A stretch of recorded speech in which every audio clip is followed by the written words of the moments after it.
L'Éternel a été ma force et mon cantique. Il a été mon salut, la voix de triomphe et de salut est dans la tente des justes. La droite de l'Éternel agit puissamment. La droite de l'Éternel est haute et élevée. La droite de l'Éternel agit puissamment. Je ne mourrai pas, mais je vivrai, et je raconterai la gloire de l'Éternel. L'Éternel m'a sévèrement châtié, mais il ne m'a pas livré à la mort. Amen. Chers frères et sœurs au bout des ondes, à travers les versets 15 à 18 du psaume 118, recevez la paix et les promesses de vie de la part du Seigneur Jésus-Christ. Amen. Nous sommes debout ce matin. Prions Dieu. Dieu notre Père, nous sommes devant toi pour t'exprimer les reconnaissances de notre cœur. Sois loué pour ce beau matin que tu nous as donné et pour la joie, le souffle de vie que tu mets en nous. Sois loué pour la lumière du jour et pour ta parole qui nous éclaire. Sois loué pour la terre et sois loué pour les hommes qui l'habitent. Sois loué pour la vie qui nous vient de toi. Oui, Père, tu es très bon, tu nous aimes et tu fais pour nous des merveilles. Père céleste, c'est toi notre espérance et notre refuge. Amen.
Bien-aimés, notre texte de méditation ce matin est tiré de l'épître de Paul aux Éphésiens, chapitre 2, versets 17 à 19. Éphésiens 2, 17 à 19. Là, il est écrit: Il est venu annoncer la paix à vous qui étiez loin et la paix à ceux qui étaient près. Car par lui, nous avons les uns et les autres accès auprès du Père dans un même esprit. Ainsi donc, vous n'êtes plus des étrangers ni des gens du dehors, mais vous êtes concitoyens des saints, gens de la maison de Dieu. Amen. Frères et sœurs du bout des ondes, le livre de Paul aux Éphésiens nous annonce la vraie paix. Le prince de paix est venu annoncer et offrir la paix. Quelle grâce pour nous d'avoir Jésus-Christ pour sauveur. En lui, nous sommes réconciliés avec Dieu le Père et avec nos semblables. Nous sommes invités à accueillir sa paix dans nos vies, mais aussi à la partager autour de nous.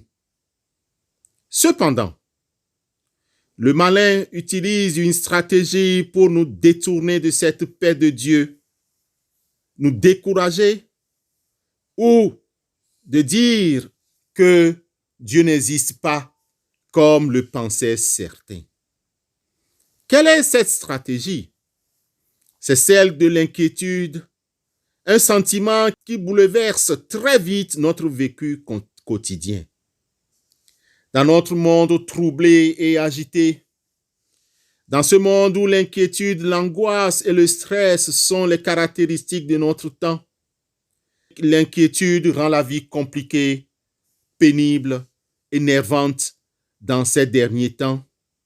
L'inquiétude met nos cœurs dans un état de tension intérieure dont l'effet permet de fatiguer le corps lui-même.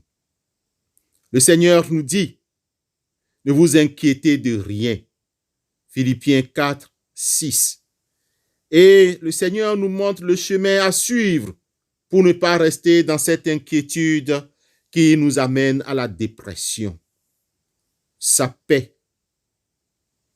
Les gens cherchent cette paix et se cachent derrière les biens matériels, derrière une recherche effrénée d'une vie de luxure. Mais malgré tout, ils n'ont toujours pas la vraie paix. Paul a instruit les Éphésiens à entrer dans la famille de Dieu grâce à la foi en Jésus-Christ. Oui, sinon les enfants de Dieu, nés vraiment de nouveau, peuvent guérir notre monde en y apportant cette paix. Cette paix dont nous avons tous besoin. Voilà un grand défi pour chacun de nous en ce jour. Que le Prince de paix nous visite aujourd'hui même et que nous vivions cette paix. Amen.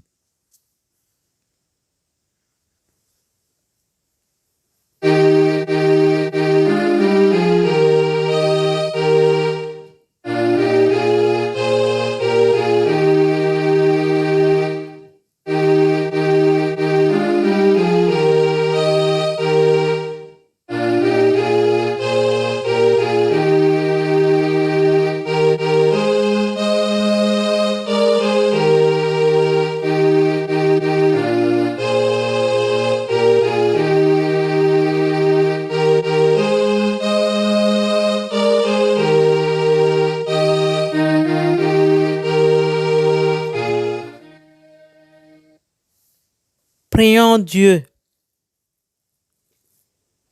Nous te rendons grâce pour la foi et l'espérance, Dieu Tout-Puissant.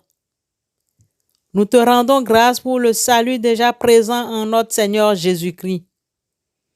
Guide-nous par ton Esprit Saint lorsque nous prions pour notre vie et notre monde. Seigneur, nous nous abandonnons à toi. Libère-nous de la méchanceté humaine et de nos souffrances. Nous déposons à tes pieds tout ce qui peut nous éloigner de toi. Nous déposons dans ton cœur nos cœurs fatigués de chagrin afin que tu nous aides. Quand le jour se fait lourd et que des ombres du passé, des craintes du lendemain nous tombent, donne-nous, Seigneur, la clarté du regard sur le présent. Quand nous redoutons les échéances et blessures à venir, décentre-nous, Seigneur, pour goûter le don de ta présence. Donne-nous un peu de ta force pour que nous puissions cheminer avec confiance et établir une relation de paix et de sérénité avec nos proches. Seigneur, vois comment l'erreur et les fausses doctrines déroutent tes fidèles et comment les ennemis nous pressent. Garde-nous des tentations et que nous restions sur le chemin de la vérité pour l'amour de ton Fils bien-aimé, notre Sauveur Jésus-Christ. Amen.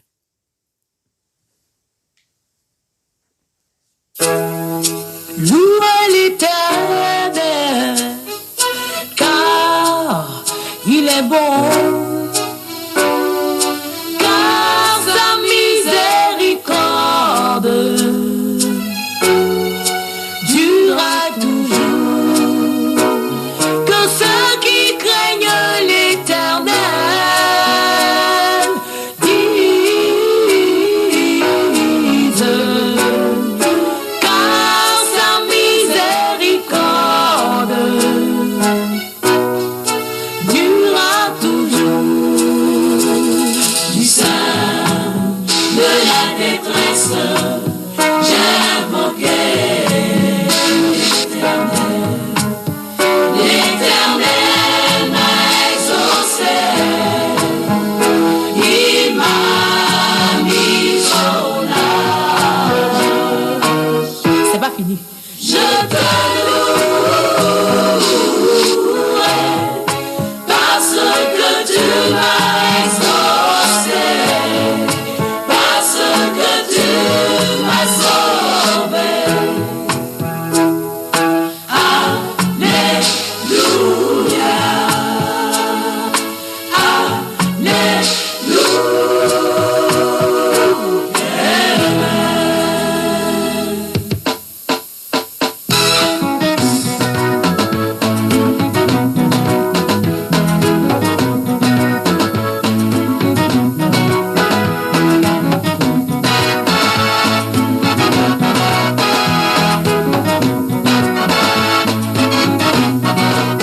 non, je ne mourrai pas, je vivrai. Non, je ne mourrai pas, je vivrai. Je raconterai les œuvres de l'Éternel. Je raconterai les bontés de mon Sauveur. Je ne mourrai pas, non, je ne mourrai pas, je vivrai. Non, non, yeah. Non, je ne mourrai pas, je vivrai. Yeah. Je raconterai les œuvres de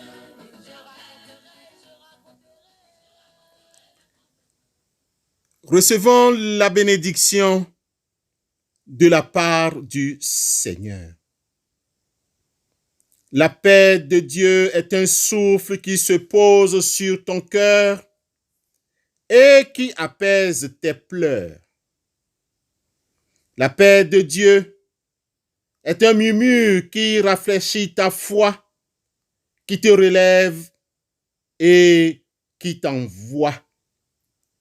Que la paix de Dieu soit avec toi pour toujours et pour aujourd'hui. Amen.